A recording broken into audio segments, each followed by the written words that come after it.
I'm Mike, And I'm Amber. Welcome to the Covenant Chronicles, where we tell you the truth about relationships. giving you the tools to build the foundation you always needed.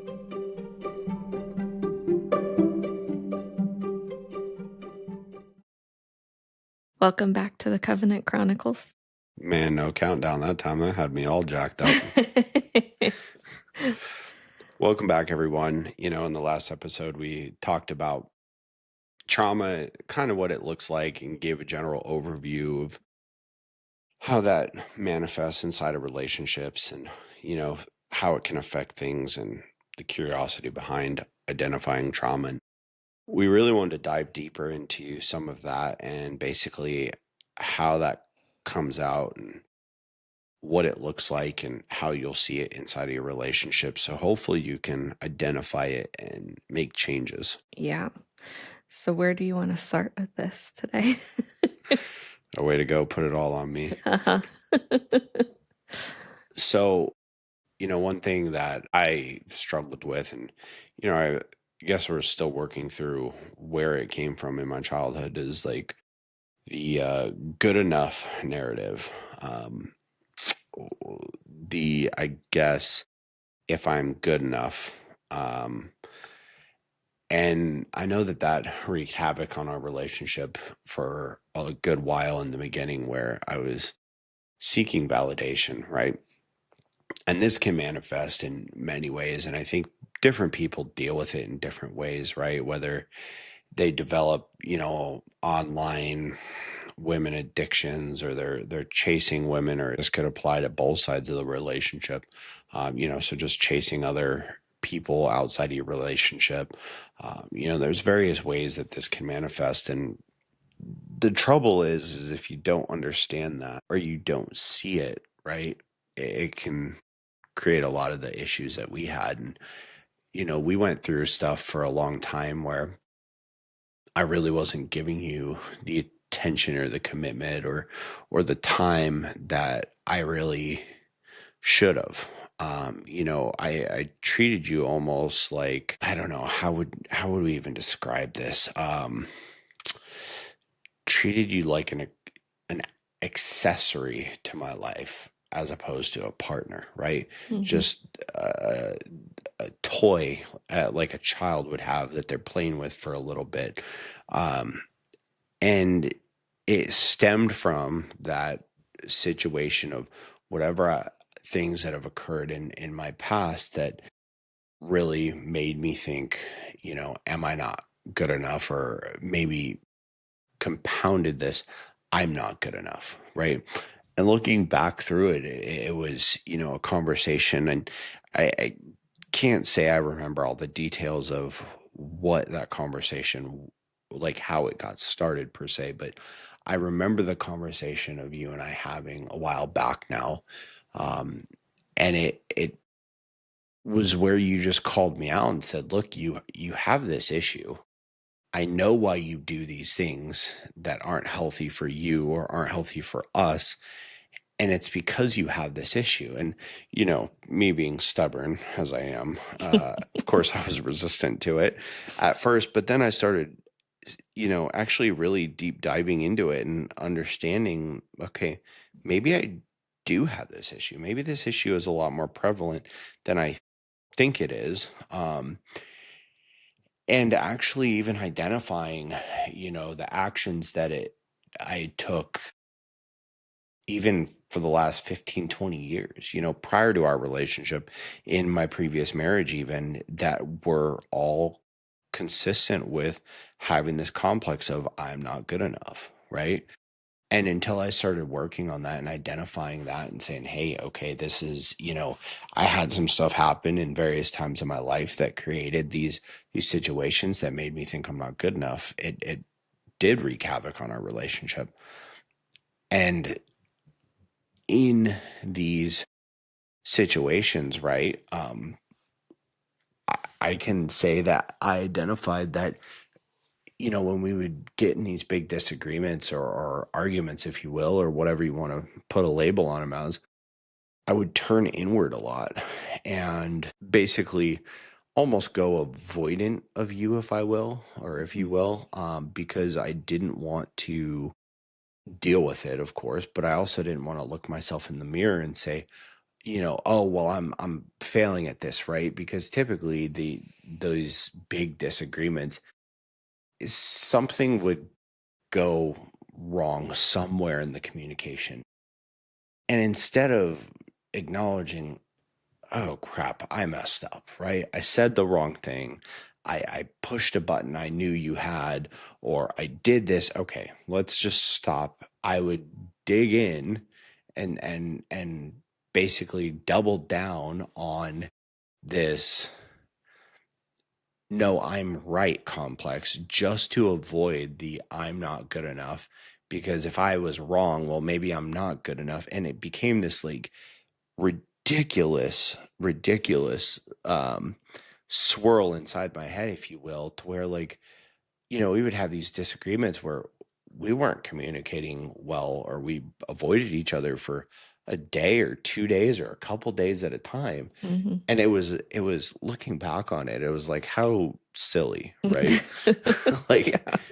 but that's a great example, right, of how these traumas, like, if you're not willing to be open to, like, let's figure this out, right? Let's figure this out with my partner. I want to understand my partner better, which you did, right? Like, this is a great example of where you really dug in with me and said, hey, I want to understand you. I want to know why you're doing this. And you didn't just get resistant and say, well, he's just an asshole, right? You said, no, he's got something going on and I don't know what it is, but I'm going to figure it out. And then the curiosity within myself of wanting to continue to grow and continue to be better also led into that same situation, right? Of like, why do we keep doing this? I'm supposed to be leading these interactions and the conversation, the relationship, and I'm failing at it. So let's identify why that is, Mhm. right? And it was that curiosity f- to understand our pasts and the traumas and the things that we've been through that have created us that really helped us get to that point of being able to overcome these things and move forward to a different place. Well, and in the last episode, you talked about how we've gotten better about the amount of time that we spend on disagreements and whatnot, and that's really a good point. And that, like, in the beginning, when we started having these disagreements, and like you didn't really understand yourself, and I didn't really understand what was happening, we would have like a week at a time that we were just not communicating well, and it just was not great, to the point that now, like, our last disagreement, if you'll call it, I think lasted all of 30 minutes before both of us were like, look, I'm sorry. We both obviously got super triggered in this moment. Like, let's talk about what just happened. So, going from like a period of a week of not great communication down to 30 minutes, like, it can definitely happen if you actually take the time to work on things and figure it out. But I think also going back to the I'm not good enough thing, like, I do think that's something that a lot of men struggle with. And I think women struggle with it also, but kind of in a different way. I think for men, it's really this like deep seated, like, I'm not ever going to be good enough for someone. So when someone tries to show you that, it feels really like weird. Like, I'm not deserving of this. And you kind of do things to like push it away. Right. For women, I feel like it's not so much I'm not good enough. It's more I'm not enough, which sounds Mm. similar, but I think they're different. We feel this like I'm too much. I have too many emotions. I do all of these things. Like, I'm just not enough, which is slightly different than how it shows up in men. So I think figuring those things out and really being curious about them is important, because I know for me, that's definitely been a thing too. Like, I just end up feeling like, oh, I have too many needs. I have too many wants in this relationship. I'm too much. And that all stems back to, childhood and then other relationships and feeling like I'm asking for too much, which I think is the case for so many women, but finally getting to a point where you can recognize like it's okay to have needs. It's okay to have wants in a relationship, but it's also important to talk about them and know what they are, because if you're just projecting these needs and wants that you have without ever telling your partner about them, how are they ever going to know? Like, they're always not going to meet your expectations because they don't even know what your expectation is. Hmm. But if you're not ever curious enough to know what your actual needs are and wants in a relationship, then you're just going to go on this like endless spree of feeling like you're never getting what you want or need, because no one except for you inside knows what those things are. No one can ever live up to that expectation. So, what traumas have you identified in yourself that created that? Right? Because that's the question, right? Because we don't just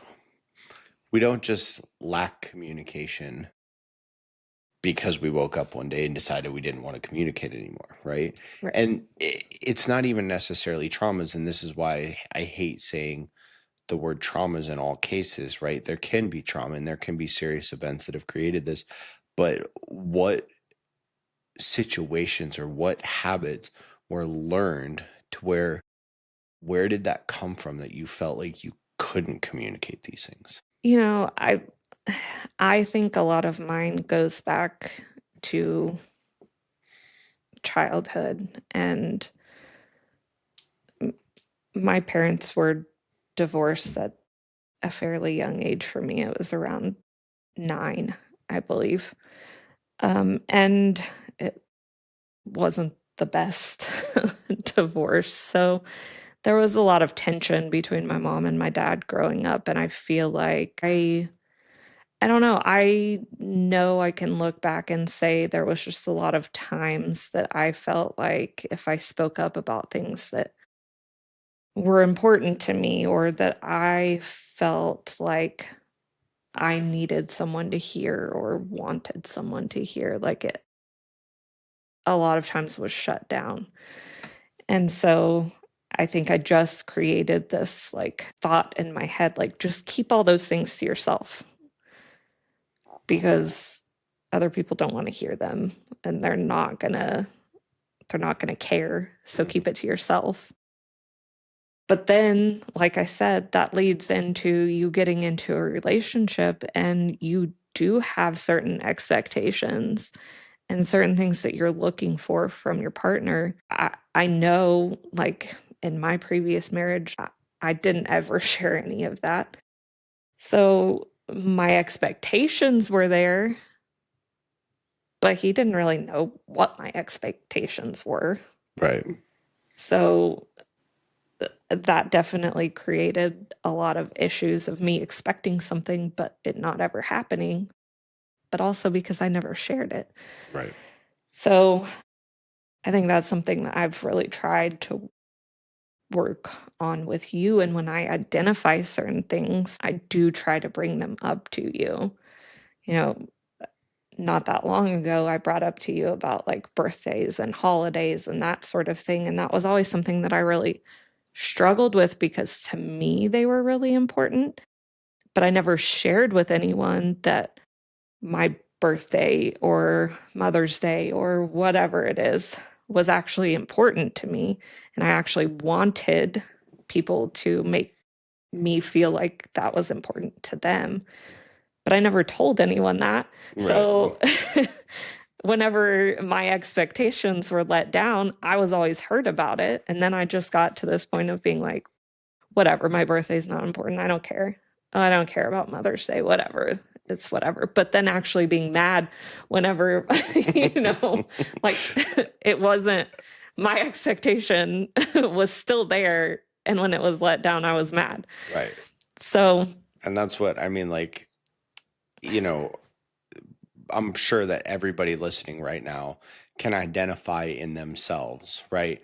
Like, let's not even call out where you're trying to, my partner. Let's just look at you, right? Like, everybody can probably identify something where they're like, well, I've done that, right? mhm, You had an expectation, you didn't fully communicate it, or, right?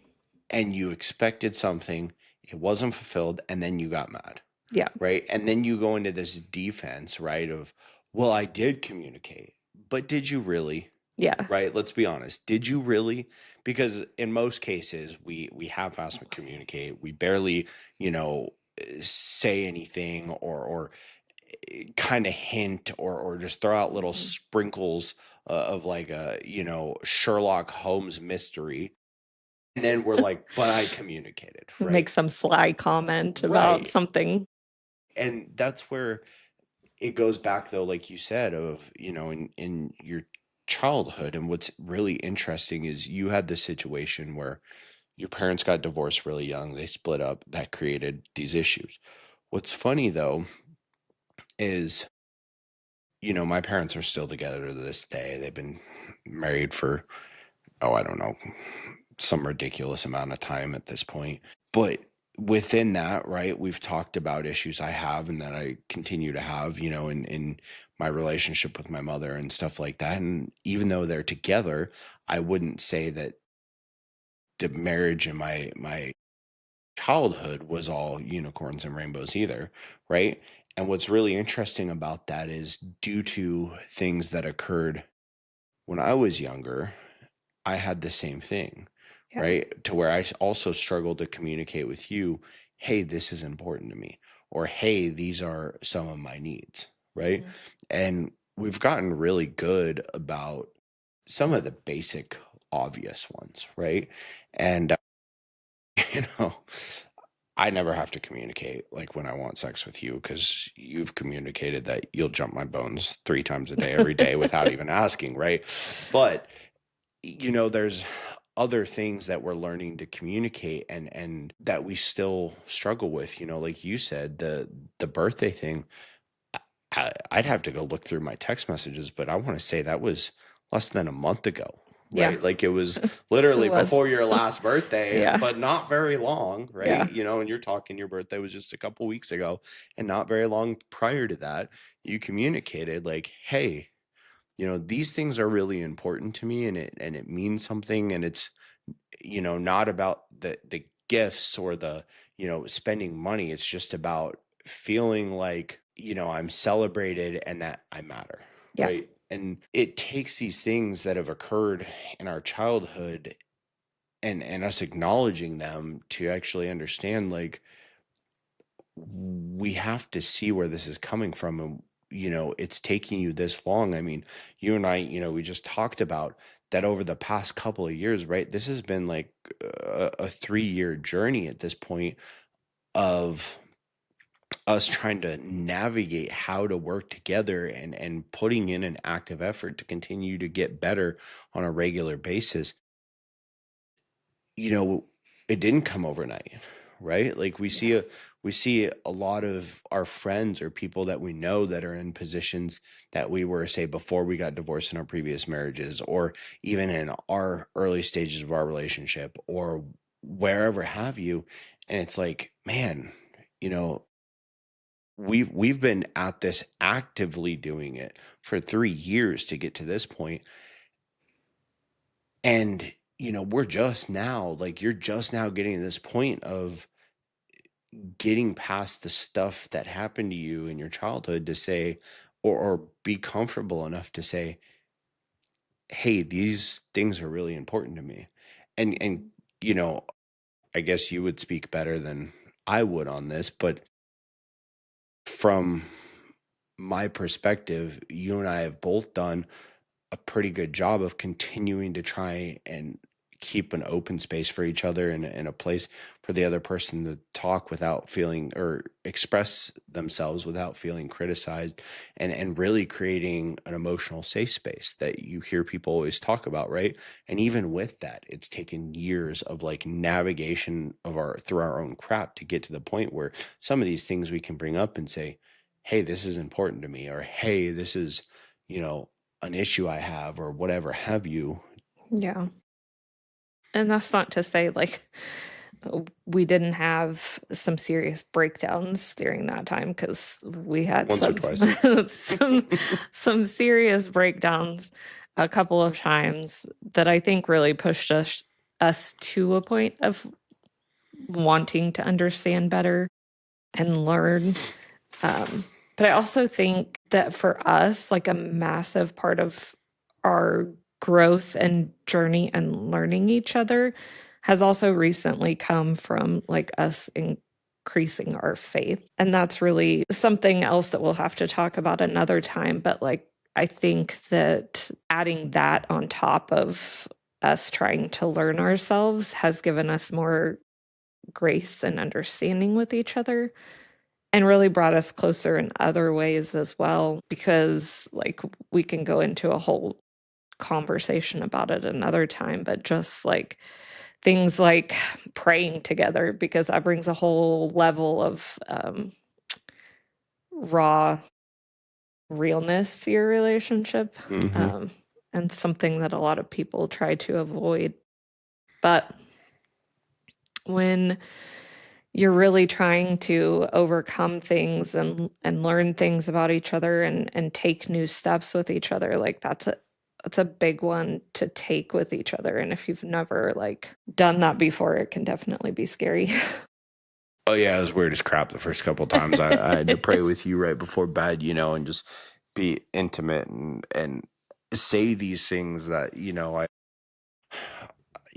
I pray in the shower when I'm alone, or, in whatever scenario in the car when I'm alone. To do it with you brings a whole different scenario. I think part of that is these traumas and is these things in our past that have created these walls, right? Mhm. And as we get closer, we're taking down this brick wall piece by piece, Sometimes it's just scraping little pebbles off. Sometimes we're removing whole bricks at a time. Sometimes we're moving multiple bricks, Mhm. and some of these big leaps, like praying together, literally removed a massive chunk of wall, Mhm. all at once. But that's, I guess, the acknowledgement that we have to understand is these things, everybody has them.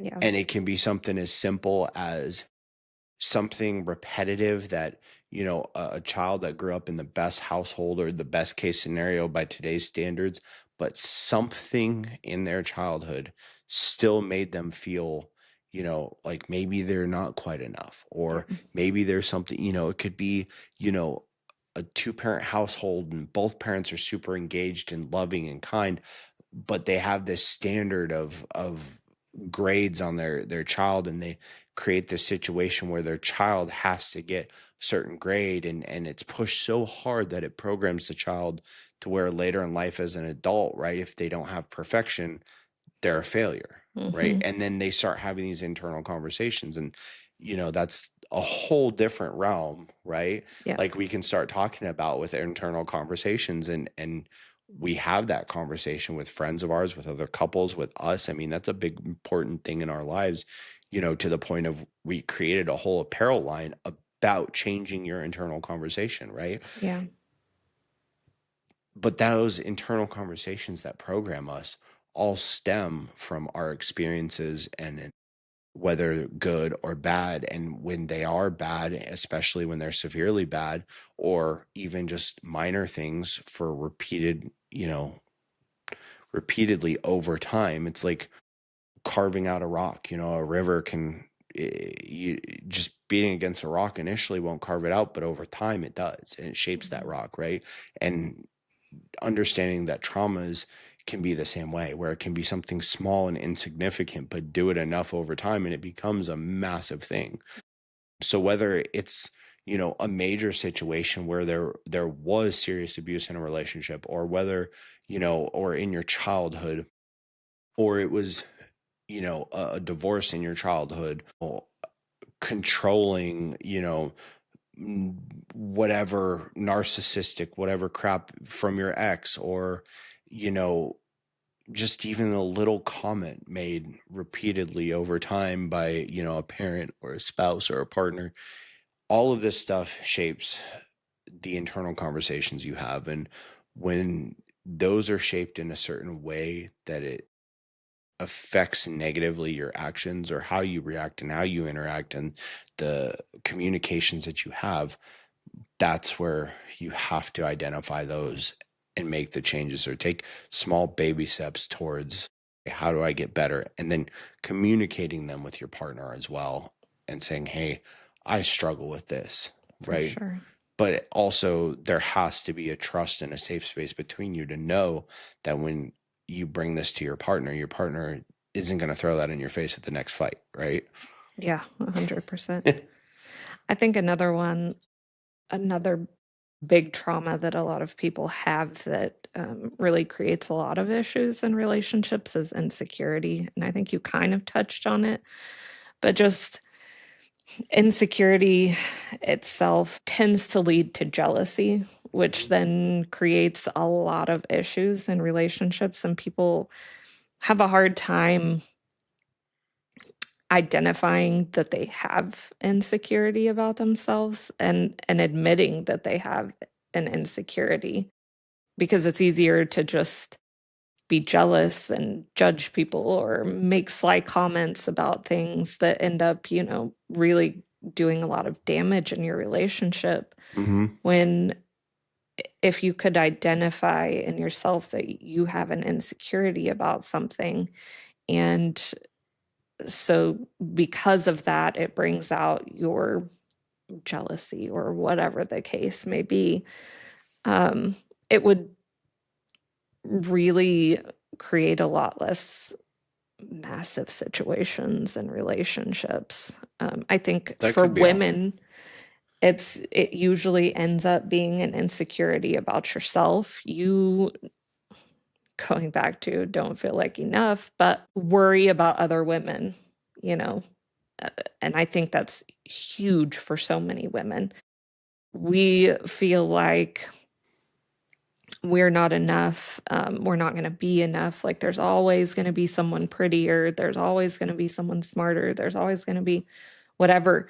And that goes really into like the internal conversation thing too. But then that spews into your relationship because, oh, you see someone that you think is pretty, and suddenly, because you think they're pretty, oh, my partner's going to think they're pretty. Oh, that's going to be an issue. Mm-hmm. And then it creates a whole issue that really is not even an issue.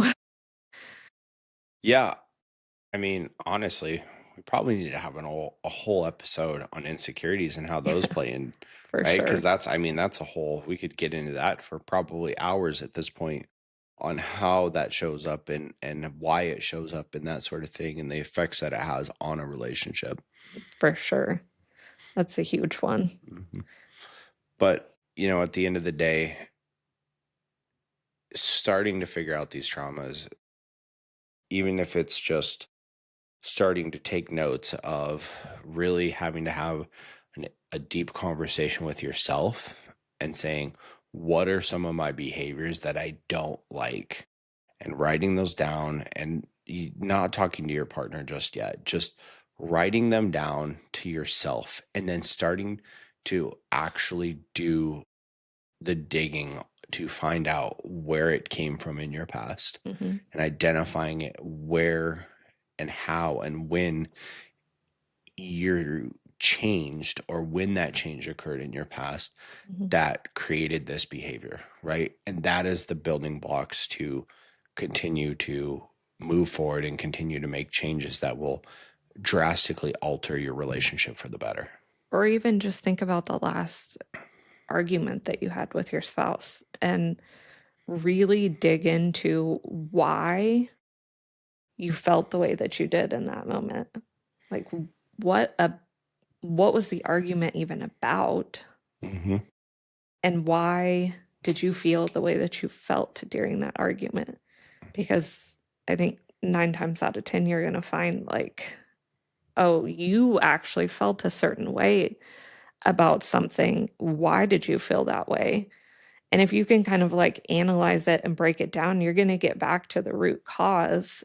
And then if you can take that to your partner and be like, hey, remember that last argument we had? I figured out this really bothered me. And then it starts a conversation with your partner to work towards healing, Hmm. healing a part of yourself, but also healing a part of your relationship. Oh, 100%. But on that note, don't let us just be words in your ear. Take this, go do something with it. Start identifying it. Like Amber said, think about your past argument. Think about whatever behaviors that right? And if you don't, you're just avoiding them, right? But take that, do something with it, and start working towards a better relationship with your partner because you deserve it and they deserve it. For sure. You're worth it. On that note, we'll catch you guys next time. Bye, guys.